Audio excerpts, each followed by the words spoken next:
Oke, Sobat Diet Kalori, bertemu kembali dengan saya Runeka, founder dari dietkalori.co.id. Di video kali ini, saya akan membahas 4 makanan yang tanpa kalian sadari ternyata mengandung kalori yang cukup tinggi. Nah, makanan-makanan ini sering kalian konsumsi dan merupakan makanan yang bisa menjadi salah satu penyebab kenapa kalian gagal diet atau sulit menurunkan berat badan kalian. Jadi, makanan-makanan ini sebetulnya banyak sekali makanan-makanan semacam seperti ini, namun ini adalah makanan yang sering kita jumpai dalam kehidupan kita sehari-hari, begitu. Bahkan sangat-sangat sering, gitu.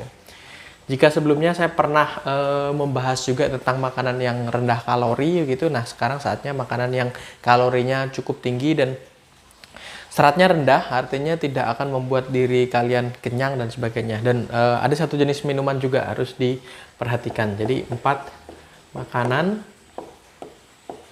dan minuman yang memiliki kalori yang cukup tinggi, ya. Oke, yang pertama, yang paling sering kita jumpai dalam kehidupan kita sehari-hari, bahkan makanan ini ya sering kita konsumsi, ya, tidak hanya sendiri, artinya dia merupakan makanan pendamping, side dishes gitu ya.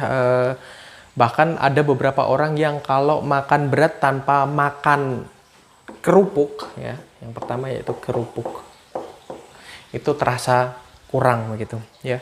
Jadi kerupuk ini mengandung kalori yang cukup tinggi per 100 gram itu, ya, terutama kerupuk yang digoreng, ya, dan kebanyakan kerupuk memang digoreng. Kalau yang misalnya kerupuk dipanggang atau dengan menggunakan ada yang digoreng dengan pasir dan sebagainya, jumlah kalorinya akan berbeda. Tapi kerupuk yang paling banyak digoreng dengan menggunakan minyak per 100 gram itu di angka sekitar 480 kilokalori. Seperti itu. Cukup tinggi dan kita sering makan dengan didampingi kerupuk gitu ya. Seperti itu. Atau mungkin di sela-sela pas waktu luang gitu kita ngemil kerupuk gitu ya. Ternyata kerupuk ini cukup tinggi kalorinya. Terus kemudian yang kedua, kulit ayam. Ya, kulit ayam sekarang juga sudah ada misalnya di salah satu fast food gitu, chicken skin gitu, sudah dengan crispy-nya, dan juga kulit ayam yang menempel misalnya di sayap, di ceker ya, terus kemudian di kepala ya. Di Indonesia ini sangat lazim mengkonsumsi ceker ayam, terus kemudian mengkonsumsi kepala ayam. Nah, yang banyak sekali mengandung kulit ya. Kulit ini juga per 100 gram mengandung 512 kilokalori kurang lebih ya. Terutama kulit ini ya, 80% lebih jumlah kalori yang tinggi itu dari minyak. Ini pun baru kulit yang belum disajikan. Ketika dia sudah disajikan ya, bisa lebih tinggi lagi ketika misalnya dengan proses sajian digoreng. Seperti itu. Terus kemudian yang ketiga, ya, minuman kekinian. Nah, minuman kekinian misalnya bubble tea ya, itu tinggi sekali. Thai tea atau ya banyak sekali minuman-minuman yang bahkan toppingnya di atasnya diberikan semacam foam keju atau dikasih ice cream, toppingnya itu akan sangat banyak sekali dan variannya berbeda-beda ya. Minuman kekinian-kekinian sekarang itu dari 350 sampai dengan ada yang 850 kilokalori.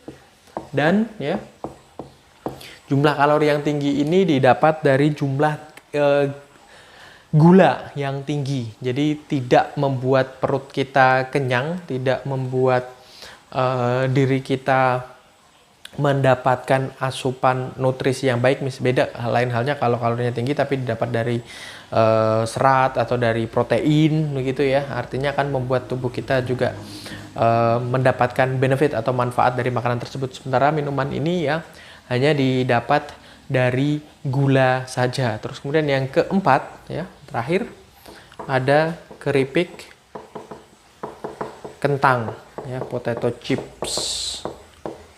itu juga memiliki jumlah kalori per 100 gram itu di angka 480 kilokalori, hampir sama dengan kerupuk. Ini juga sangat tinggi terbilang gitu ya. 100 gram terkadang kita bisa habis tanpa sadar, itu bisa sampai 200 gram, 250 gram, mungkin 1/4 kilo itu. Dan karena rasanya enak, biasanya ditambahkan dengan bumbu-bumbu dan sebagainya, sehingga mengakibatkan keripik kentang ini terasa sangat nikmat untuk dikonsumsi, dan tanpa sadar kita sudah memasukkan sejumlah kalori yang cukup banyak ke dalam tubuh kita. Nah, selain 4 ini juga masih banyak lagi sebetulnya makanan-makanan yang mengandung kalori yang cukup tinggi. Ada misalnya pizza, ada misalnya kue-kue, tapi cake begitu ya. Kita tidak masukkan ke dalam kategori ini. Seperti saya bilang di awal, inilah yang paling lazim, yang paling sering kita jumpai, dan yang tanpa kita sadari ternyata mengandung kalori yang cukup tinggi. Untuk jadi perhatian. Nah, kita boleh-boleh saja mengkonsumsi keripik kentang, tapi ketika kita sadar bahwasannya per 100 gram mengandung kalori yang cukup tinggi ini, jadi kita waspada. Jadi kita tidak terus kemudian mengkonsumsinya dalam jumlah yang terlalu banyak. Seperti itu ya dari saya gitu ya untuk 4 makanan. Dan sekali lagi, bukan hanya ini saja. Nanti ketika kalian bergabung bersama kami di dietkalori.co.id, kalian juga akan tahu, bisa searching-searching, bisa mencari lebih tentang jumlah kalori yang ada, atau jumlah yang kalori yang terkandung di dalam sebuah makanan. Jadi kalian bisa lebih aware, lebih sadar, lebih cerdas dalam mengkonsumsi sejumlah makanan tertentu yang notabene tinggi kalori. Oke, saya rasa itu. Jangan lupa like, comment, and share, dan subscribe juga bagi yang belum subscribe, dan follow sosial media kami yang ada di bawah ini ya. Ada podcast di Spotify, ada Instagram, ada Facebook fanpage, dan sampai bertemu kembali dengan saya Erwin Eka dari dietkalori.co.id.